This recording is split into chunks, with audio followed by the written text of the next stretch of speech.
The 2024 NBA draft class is weak. It's devoid of future stars. There is no Victor Wembanyama, no Scoot Henderson.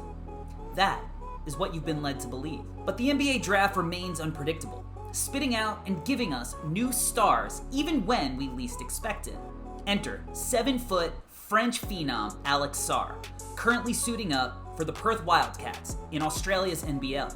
The 18-year-old potential unicorn big spent last season down in Atlanta with the Thompsons playing for the Overtime Elite. My first in-person encounter with Sarr took place at Roselle Catholic High School in Roselle, New Jersey at the Hustle and Heart Classic as the OTE's Young Dreamers took on the Northeast Basketball Club. I then flew down to Atlanta to watch Sarr work out in front of NBA scouts and executives at the Overtime Elite's Pro Day. My first impressions of seeing Sarr up close were a mixed bag. Sure, he was a prospect that oozed potential, but he didn't look like he yet knew how to harness it. The physical traits were off the charts, the raw tools were out of this world, but the game was moving too fast. As if all of those mouth-watering tools weren't in sync. Yet, flash forward a year later to Henderson, Nevada, as Sarr's Perth Wildcats took on the G League Ignite at the annual G League Invitational, lined up against other top-ranked prospects like Ron Holland, Mattis Buzelis, and even former OTE teammate Ethan Almanza. This was the Alex Sarr breakout that the scouting community had been waiting for.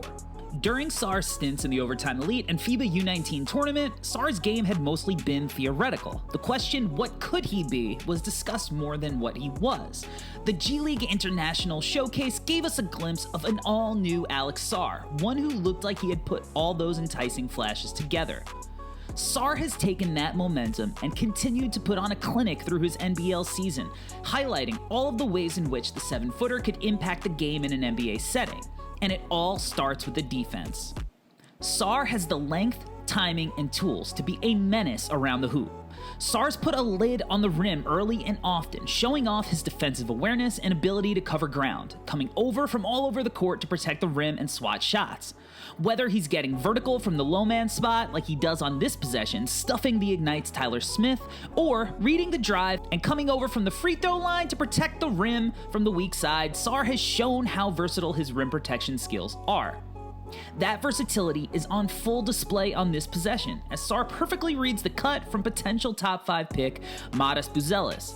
Sarr has his head on a swivel and is in constant communication so that he can read the cut and come over to prevent the easy layup. But the fun doesn't end there, as Buzelis gets the offensive rebound and uses some nifty footwork and a pump fake to go up again, hoping to get Sarr in the air. But he doesn't bite and shoves the ball down his throat for a second time. But what's so intriguing about Sarr is his scheme versatility due to his unicorn-esque lateral agility, moving on the perimeter like a guard to clamp up ball handlers. This possession won't show up on the stat sheet, but shows exactly the kind of defensive impact that he could have at the next level. Watch how Sarr puts Ron Holland in absolute hell, shadowing his every movement, not letting the potential top 3 pick create an advantage before forcing him to move off of the ball completely. Sarr's unique combo of length and anticipation allows him to contest shots that have no business being contested. That combination shows up completely on this possession, as Sarr is able to get his fingers on a 3-point attempt that he lays out to contest from the free throw line.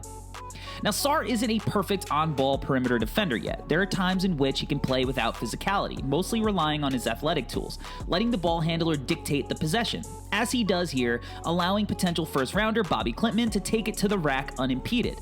Taking a more aggressive approach by getting in Klintman's shirt and taking away space could force a much tougher look.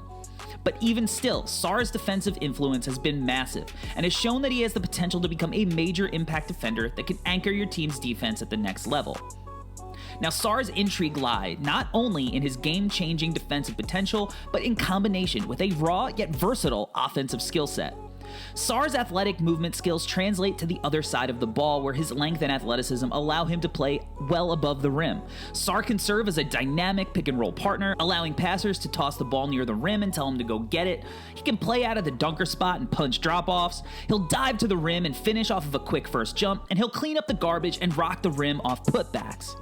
But Sarr is more than an athlete, as he's shown skilled footwork and touch around the rim, using his length and touch to hit unblockable baby hooks. Now, while he's shown impressive flashes of touch around the rim, he doesn't always play with the physicality, nor does he have the strength to serve as a full-time post hub. Sarr instead prefers to play a more finesse-based perimeter game, and will often get the ball in the mid-post and settle for turnaround jumpers. The turnaround midi isn't necessarily a high percentage look that you want Sarr to use as a go-to just yet. He needs to use it as a tool instead of a crutch that he leans on. But Sarr has been able to hit it with some consistency, and there's no denying that there are shades of bigs like Kevin Garnett in the fluidity and touch in which he knocks them down at his size. That touch has extended out to the three-point line, where Sarr has served as an effective pick-and-pop partner. Sarr has also created looks for himself by operating as a DHO hub above the break, where he will keep the handoff for himself and bury the shot with the space his defender leaves him as he prepares to help on a potential drive. While Sarr has proved effective early as a floor spacer, he still has to hone in which threes to take. When he settles for early clock or off-the-bounce threes, he's bailing out the defense as it pulls him away from the rim. However, the threat of his shot has been essential in allowing him to attack the rack, an area of the game where Sarr is growing by the game. While Sarr can get sloppy with the ball in his hands at times, struggling to read where the help is coming from, or moving too fast, he has conversely shown flashes of brilliance attacking from the perimeter, using his long strides and fluidity to get to the hoop and slow down with deceleration and finishing with impressive pickups through traffic. These drives mostly come out of broken plays or semi-transition where he has some extra space to attack, but the confidence and poise in which he's attacking the rim will be an important counter to his growing outside game. The last area of the game for Sarr to develop is his playmaking. The modern NBA big that carries a higher usage is tasked with handling some amount of playmaking duty.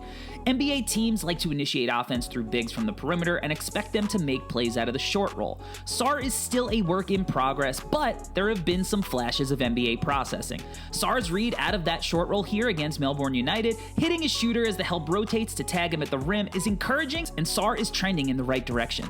His offseason growth has been a joy to watch. Sarr's potential is off the charts, and he has all of the tools to be a mainstay in all-star and all-defense conversations at the next level. The French phenom is a ball of clay, just waiting for an NBA team to mold him.